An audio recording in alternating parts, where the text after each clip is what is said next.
He's a little abrasive at first, but then you realize he speaks so much truth, you can't help but like him. So, okay, but give me something that you learned from the video. Well, he said to just start, you just have to start making more content. That in 2022, that's just the only way to it. Yes. You have to make more. And I mean, I just posted another one of my Monday Mortgage Minute videos on Monday about cash out refinancing, because no one's doing it for the rate right now. And I had 3 people just from that video do a start loan application so that we could look at what we could, get out for them. So it's true. The more that you're in front of people, the more that they, think of you. That's fantastic. Yeah. So,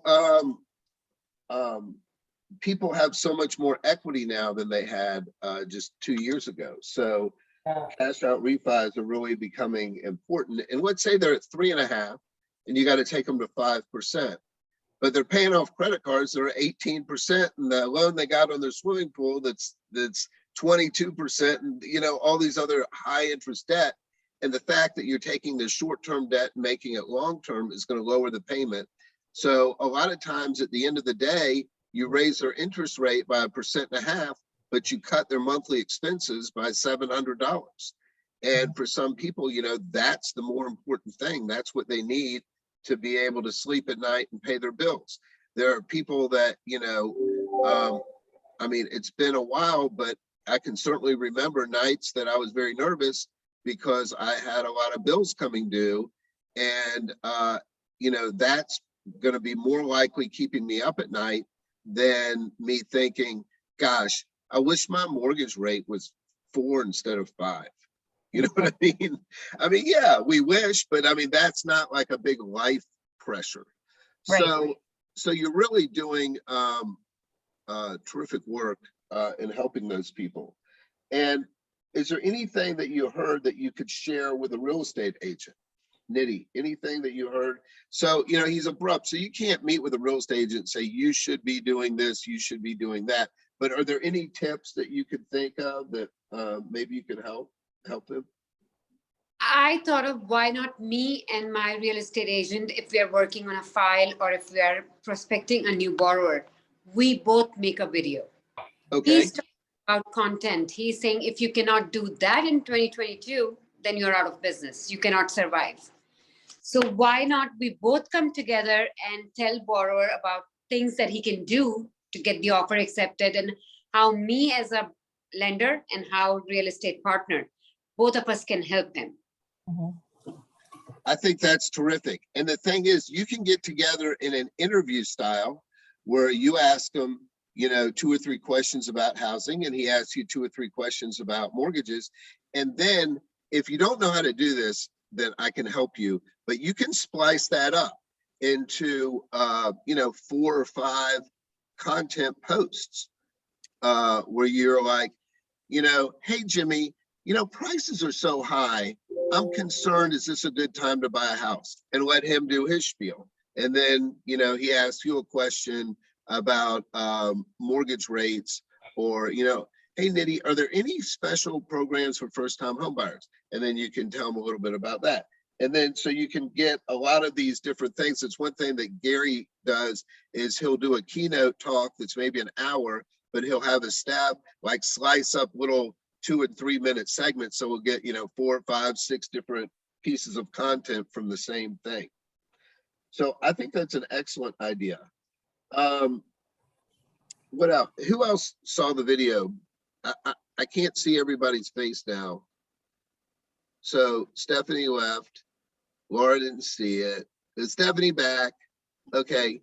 Did you see the video, Stephanie? I did not. I was swamped this week between appointments and Laura being busy. I was swamped. Okay. Okay. We'll watch it later. Okay. Now I'm going to show you another video, and it's only 1 minute long. Yay. Yay for succinctness. Here's the problem. I don't know if I can get this to work. I saw one video and you said, let's like before time. Did you hear that? Yes. 3 or 4 times a day.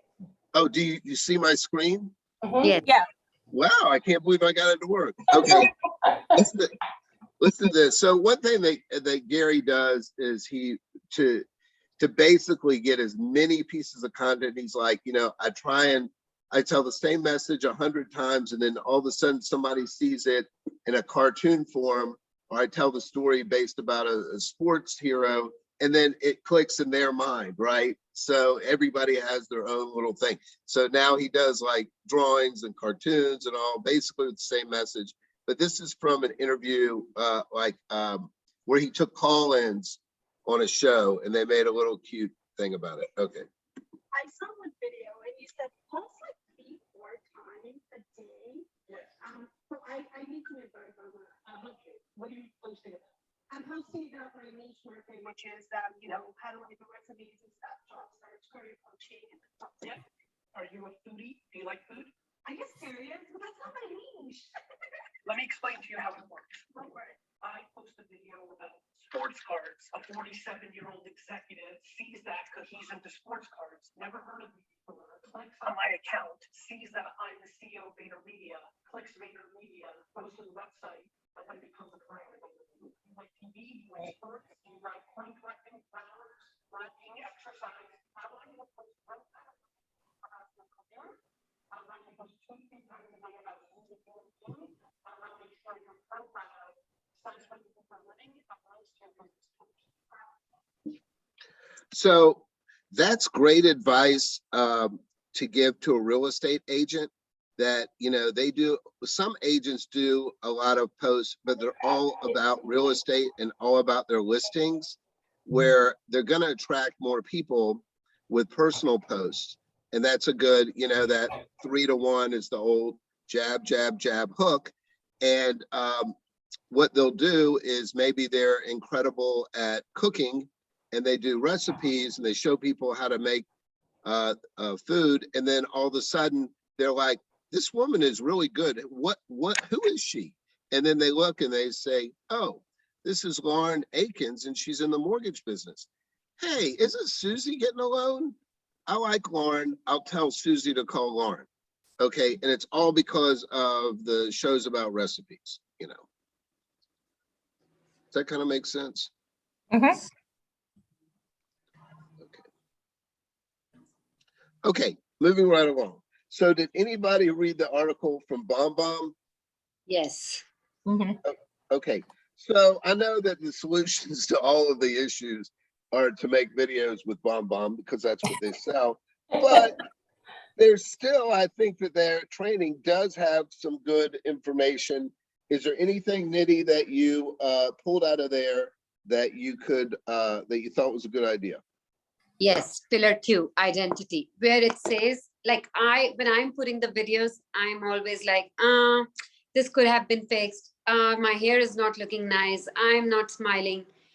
But then it mentions that it can be raw. People love to see you making mistakes, you being not like polished. So I was like, okay, so I'm right there and I just need to do little titsy bitsy and I'll be fine. So pillar 2, the identity, was something that I have taken a printout also, that if I ever feel that I'm being too polished, I can make mistakes. It's okay to make mistakes. It's okay to be raw. Right, and you'll actually, you're human. exactly. Sorry. No, you're exactly right. Yeah, you're human, and you cough and you sneeze and you mispronounce a word or something. So that's great. And then also, so are you comfortable enough to having that discussion with a real estate agent? Because any of these little things that you can pick up. And Lauren, did you see anything that caught your eye? Yeah, well, the same thing about you just have to post, like getting out of your own way. You're so super critical of yourself. But as far as like the videos are concerned, I liked the initial inquiry video. And like we spoke about that with leads, sending them that video to be like, hey, I'm not just somebody trying to spam you. I am a person and you're a person and I like to help people. And, you know, I just wanted to send you something that puts a face to a name instead of just an email or a text or a missed phone call. That I think is awesome. And Laura, I don't know if you've seen where they hold up the whiteboard. Have you seen that? Okay. Just for my borrower. Oh, right. Me That's too. good. Yeah, I Right. gotta go buy one. So literally on Amazon, they were $11. So, you know, I don't know about most people, but if somebody held up a sign and it had my name on it, there's just no way my curiosity wouldn't get the best of me and want to see what they're saying, right? So, so I do think that's a good idea. So the thing is that, so as you're doing that and you're learning, you also want to share that with real estate agents, because just giving them these little quirky ideas, and maybe the agent says, I think that looks stupid, I'm never going to do that. They're still in the back of their mind are thinking, you know, Nitty's trying to help me. She's a nice person. She's trying to help, you know. So that's the theory behind, you know, sharing and listening to podcasts and things like that. Is we're trying to help them with their business, and then it's going to help cement that relationship. So, okay, let me see. Nitty, can you share about how you've sent the videos about the cookie right before they get their cookies? Because I think that's been a cute little thing that you've done as well that's been well received. Tell us. Tell us. So I just sent a video to Karthik. Karthik, congratulations. You have been clear to close, but I know that we need some sweets to sweeten our mouth and to feel that, yes, something good is going to happen. So something is up, and do let me know how it tastes. Nice. So you created like a little bit of anticipation and some fun, and then they got them and they're like, oh, this is what Nitty was talking about. And yeah, I think that's terrific. I know I'm kind of cheesy, but I like all that stuff. So, you know, anything that separates you from the crowd and puts that warm feeling, you know, in their heart is going to go a long way. So, let's see. The other thing, one thing getting back to Gary V's video is that he talked about technology coming. Okay, now we're not technology experts, we're not finance experts, but you need to have some basic knowledge. So you need at this point to know does anybody know what the blockchain is? Have you heard that term? Yes. Okay, write this down. Blockchain. Because you need to know what that is. The blockchain is basically a permanent, secure ledger that you could put something on the blockchain and then it's there forever and ever and it's secure. That's basically it. And it has a million different applications, and one of them is going to be real estate closings real soon. Does anybody know what cryptocurrency is? Yes. Okay, next on the list. You just need to know what it is. I'm not saying you have to get involved and be an expert, but when you hear these terms, because that's going to affect real estate as well. You need to know what an NFT is. Does anybody know what an NFT is? Oh, that's kind of new, isn't it? And I read up on it, and it's kind of like the cryptocurrency, but it's, yeah, confusing. But I heard you can make really good money if you play with it. Right, and I'm not advising anybody to invest in anything. I'm just saying you need to have a little bit of knowledge. You know, we're not stock experts, but you should know the difference between the NASDAQ and the New York Stock Exchange. I mean, you should know like basic things, you know. So what is it when they say, you know, the Dow closed down 100 points? What the hell are they talking about? So you just need to know some basics because we are in the finance business and those terms come up. So NFT is another one that you should put on that list. all this stuff. There's a million YouTube videos. You should spend just a little bit of time and learn it, because this is going to be a part of your life. All of these things are what they call part of Web 3.0. So the first internet was just information, and then Web 2.0 was when we went and had commerce done on the web, which they never thought anybody would ever buy something on the web with a credit card. That's just insane, right? And now it's how we buy almost everything. And then, you know, look, like Gary says, if you told somebody 30 years ago that you met your boyfriend through a dating app, they would think that you were incredibly weird, right? Maybe even like desperate. Oh my God, she's so desperate. She signed up for one of these like online dating apps, you know? Who knows? Now it's like how most people meet. It's just done all the time. There's a half a dozen of these dating apps, and then they have, like, when you hear the CEOs, they have like 40 million subscribers. So it's all over the place. So the same thing with this stuff. It's just going to become part of your life, NFTs and blockchain and all that. And so you need to know a little bit about it. You can also have these discussions when you get a little bit more knowledge with real estate agents. Not deep discussions, but things on the superficial level, because they're actually, real estate is something that's going to be really affected by Web 3.0 faster than a lot of other industries. Okay, so that is basically it. We are ready for 10 questions. Anybody want to talk about anything? Who's listening to podcasts about real estate or mortgage? You are, Laura? What are you listening to? I have several different ones. The one I like the most is the Loan Officer Success. It's the Road to Freedom. Okay. There's several. I have several different. The Loan Officer Podcast is another one. Okay. Do you listen to any that are made for real estate? No. Okay, so you need to find one, and the thing with that is that you don't, a lot of them are about investing in real estate, and they're just investors finding houses, like Deeper Pockets and so forth. And those are good, but that's a different thing. What I'm thinking of is you need to listen with, what can I share? You know, like you're learning. It's kind of like, this is a terrible example, but it's kind of like if a friend has an illness, and you're searching on the internet because you want to help them. You're not necessarily interested in that disease or whatever, but you're learning to help them. So the same thing with real estate agents. I listen to real estate podcasts so I can come up with ideas and tell them about new listing strategies or how to hold an open house, or whatever. So, okay, we're not going to do that today, but next time I'm going to ask each one of you to tell me about one interesting episode that has one thing that you can share with a real estate agent. Okay, so 10 questions. You ready? Okay, is it best to always, when you do a rescore, is it best to always rescore all 3 repositories? No. Oh, No.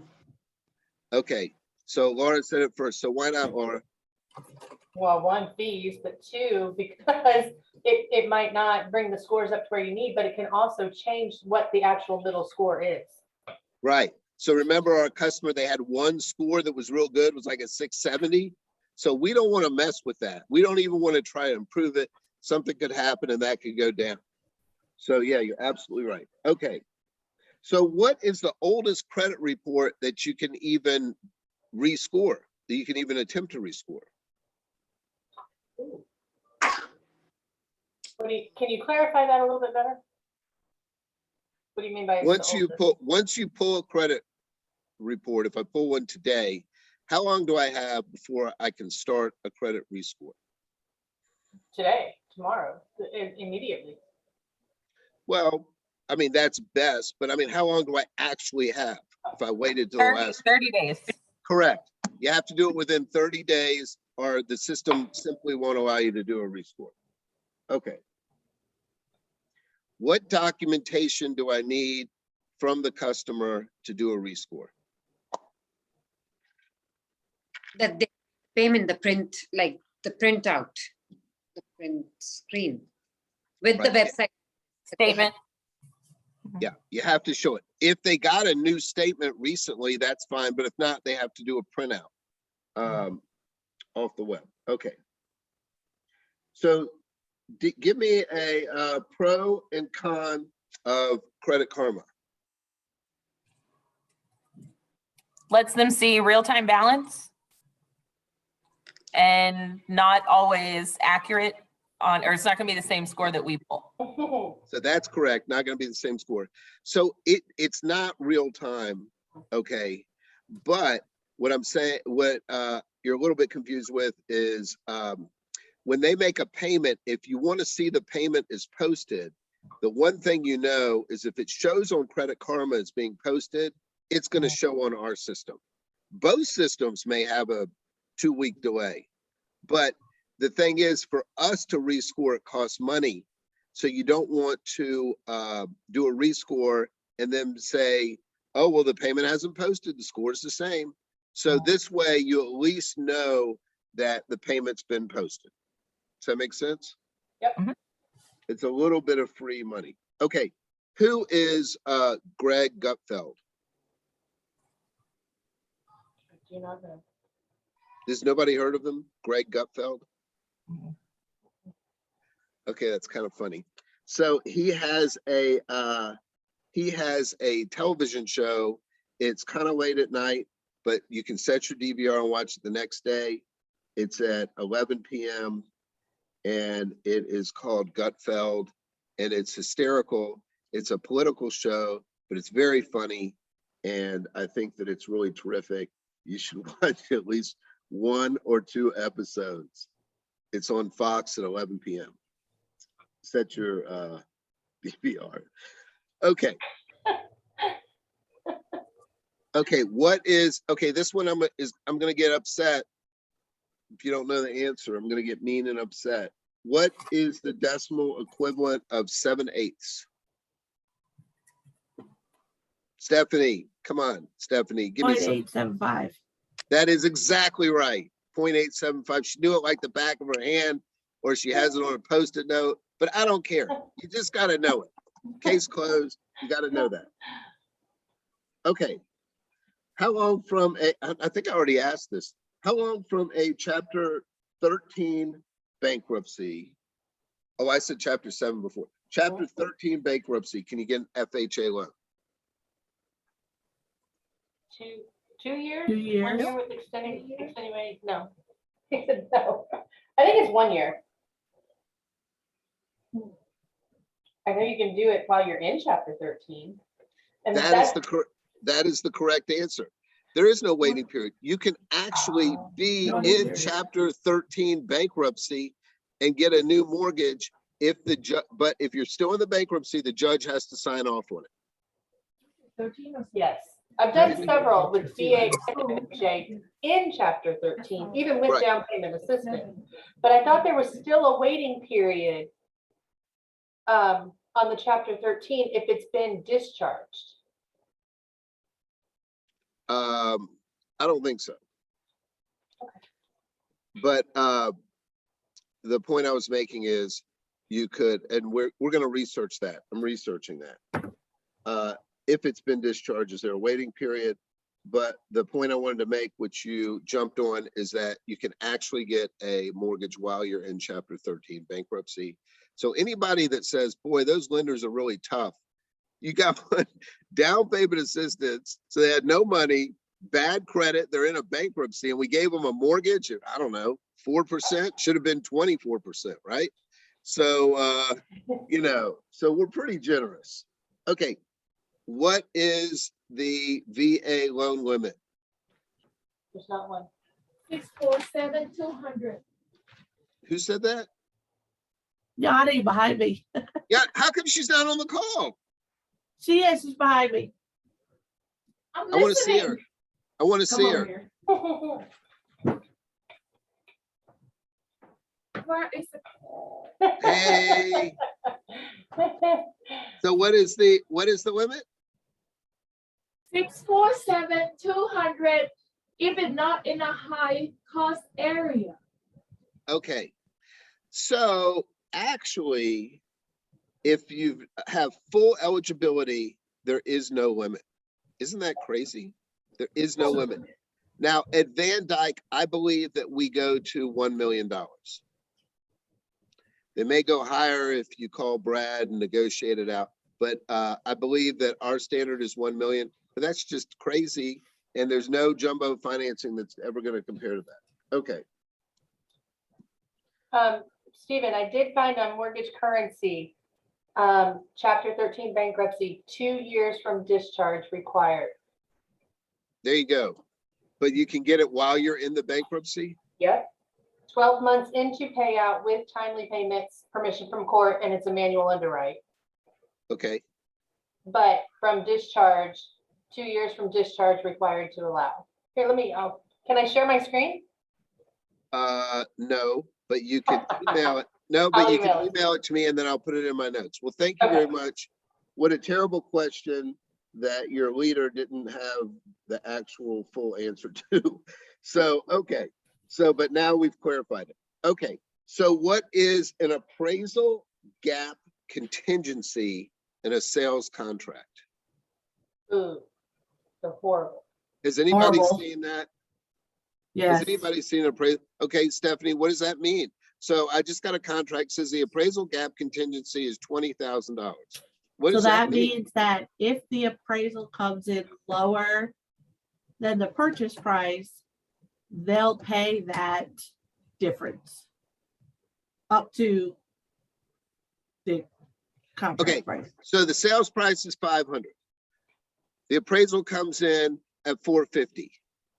I'm the buyer. How much do I get to buy that house for? 470. Or 70. 470. Okay, If you agreed on paying a gap of $20,000 or 30,000, whatever your gap was. okay. So then I get the house for 470. Yay! No. No.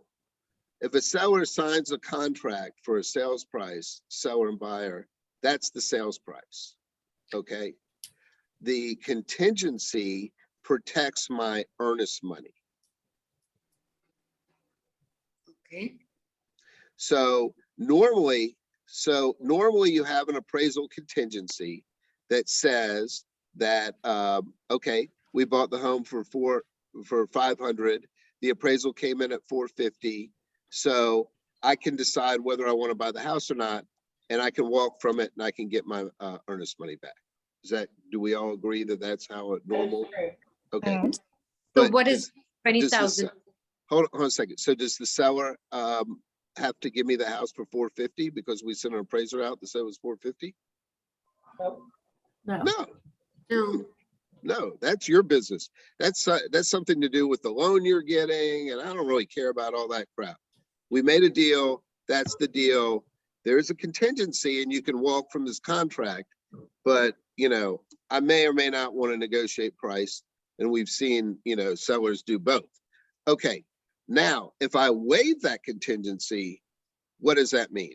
Same deal, $500,000 house, appraisal comes in at 450. Now what happens? There's Now, no if you walk appraisal. away, you lose your earnest money. Correct. Correct. So does the seller have to give me the house for less? No. No. No. Okay. So, but here's the one thing that people don't understand is that walking away, the penalty for walking away is you lose that earnest money, but you're actually in breach of contract. You have, I mean, that's a civil offense. You have agreed to buy the house and now you're walking away. And the fact that you left a deposit is not the remedy. Now, nobody is suing anybody. You could sue somebody for specific action. And I guess if it was a multi-million-dollar commercial deal, they would do that. But nobody's going to do that because this seller is just going to put the house back on the market and resell it. And it's not worth the trouble. But that is not the legal remedy for that situation.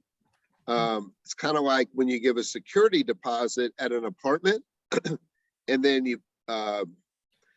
the kid runs into the wall and smashes the sheetrock.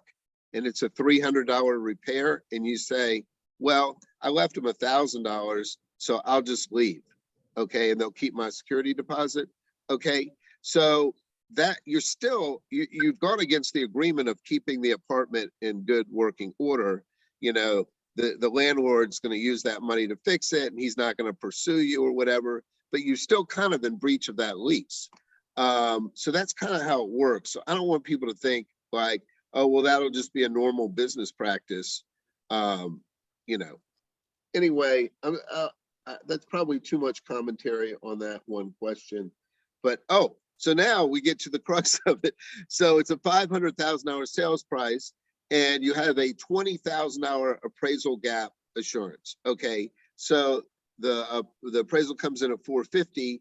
So now what happens? You said that the seller has to give me the house for $470. So so that isn't going to happen.